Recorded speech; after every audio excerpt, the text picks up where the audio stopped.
വേറെ എവിടെയെങ്കിലും പോകുന്നേക്കാളും ഒത്തിരി ഇവിടെ വരുമ്പോ മലയാളം അറിയാം. ഇച്ചിരി അതെ ബോട്ടിന്റെ പേര്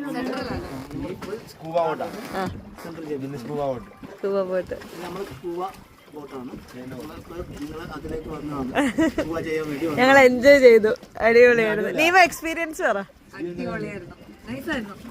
പുള്ളിയായാലും ഭയങ്കര കംഫോർട്ടിംഗ് ആണ്. എപ്പോഴും ചോദിക്കും ഓക്കെ ആണോ. കണ്ടത് എന്തൊക്കെയാന്ന് ഒത്തിരി മീമിയെ കണ്ടു, സീക്കുമാർ കണ്ടു, പിന്നെ മറ്റേ മറ്റേ പിന്നെ മറ്റേ സീ ഹോഴ്സ് അല്ലേ അത് കണ്ടു.